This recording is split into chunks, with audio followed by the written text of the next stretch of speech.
Welcome sa Dries TV. Kung interesado ka sa ganitong news, huwag kalimutang isubscribe ang ating YouTube channel. Maraming salamat! Welcome back again sa ating YouTube channel mga kakimpaw, and sa update natin ito ang pag-uusapan natin ay tungkol sa mga importanteng kaganapan kina Kim and syempre kay Paolo Avellino. Pero bago po ang lahat, maraming salamat sa inyong patuloy na pagsuporta at pagsubaybay sa mga daily update natin. Kaya naman bilang pasasalamat, narito pang isang napili kong komento patungkol ito sa naging previous update.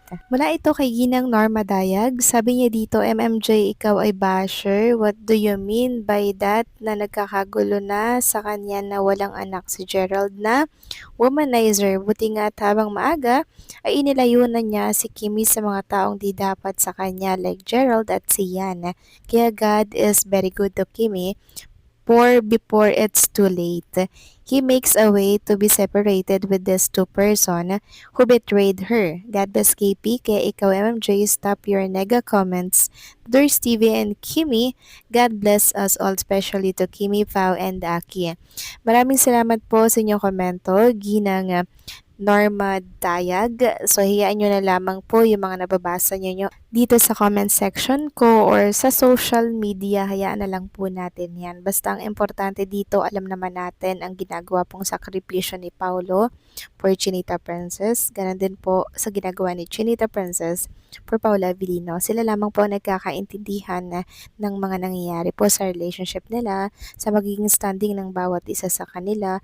Diba? Hayaan nyo na po yan. Basta ang importante dito ay masaya po tayo na sumusuporta sa mga ganap ni Kim and Paolo at sa mga blessings na tinatamasa po nila ngayon. Okay?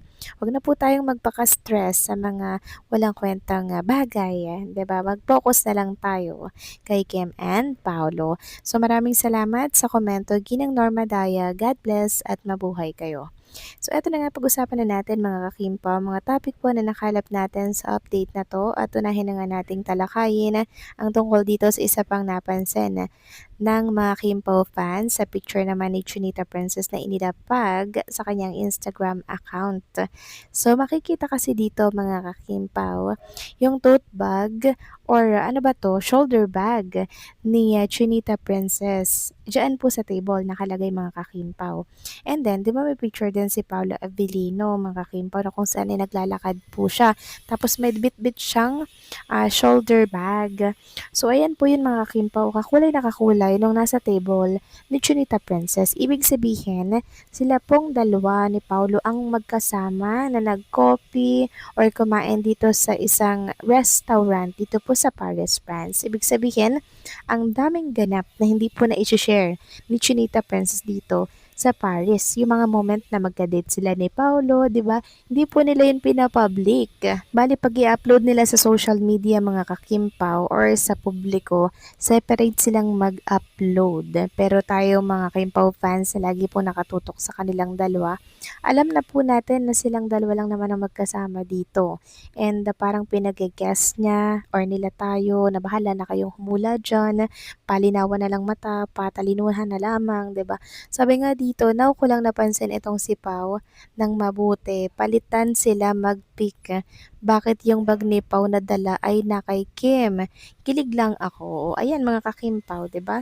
Sila at sila po talaga ang magkasama sa gala na yan or every time na meron pong pupuntahan sa Chinita Princess, si Paolo po talaga lagi yung nakaagapay sa kanya. How sweet mga kakimpaw, di ba? Na talagang nakita at nahanap niya na si Mr. Right ng buhay niya mga kakimpaw. And ito na talaga yung moment na dapat na ba tayong magsaya? Kasi parang si Paolo Abilino na po talaga yung lalaking magpapakasal kay Chinita Princess. Hopefully mga kakimpaw, matuloy sa simbahan ng pag-iibigang ito. And also, si Chinita Princess, willing na willing talaga siya maging mommy dito kay Aki, anak po ni Paolo Avellino. Sabi nga dito sa X account, the way Kim is fully supporting Pau as a dad is actually the cutest thing ever. Yes, mga Kim po, kasi nung nakita ko nga tong picture na to or video ni Paolo, na kinukuhanan po si Aki habang siya po ay parang ano ba yun, yung nag-arcade, yung nasa racing ganyan na laro mga kakimpaw. Nakita natin na iba rin si Kim 'no, lahat talaga ay gagawin para sa taong mahal niya. Lahat lahat ay tatanggapin, 'di ba, para lamang sa taong mahal niya. Ang cute 'di ba mga kakimpaw? And sila lamang po talaga yung nagkakaintindihan sa kanilang nararamdaman sa isa't isa.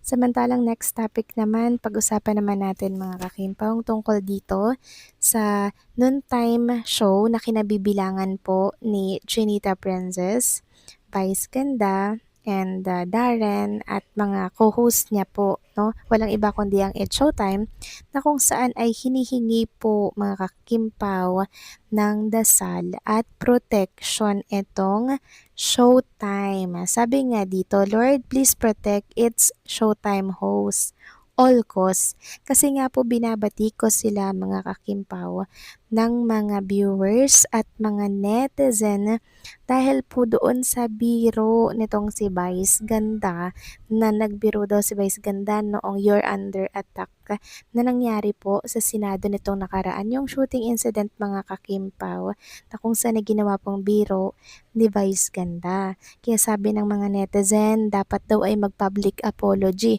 itong mga It's Showtime hosts sa nangyari po mga kakimpaw na biro nila dito po sa television or national TV.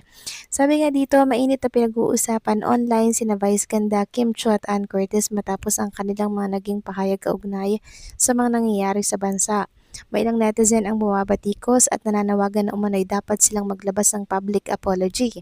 Habang may iba naman na ipinagtatanggol ang karapatan ng mga ito na magpapahayag or magpahayag ng kanilang saloobin. Patuloy namang hati ang opinyon ng publiko patungkol sa isyu na mabilis kumalat sa mundo ng social media. So mag-public apology din daw si Chinita Princess mga kakimpaw sa publiko dahil doon sa biro nito nga si Vice Ganda. So grabe naman mga kakimpaw, 'di ba?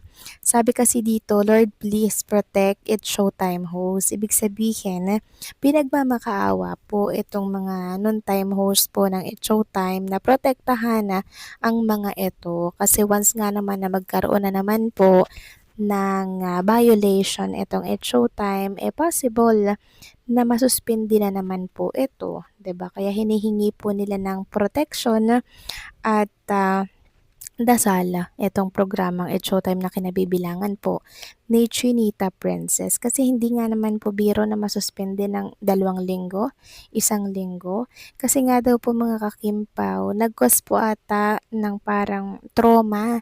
Ito nangyari sa Senado, 'di ba? Yung shooting incident, trauma.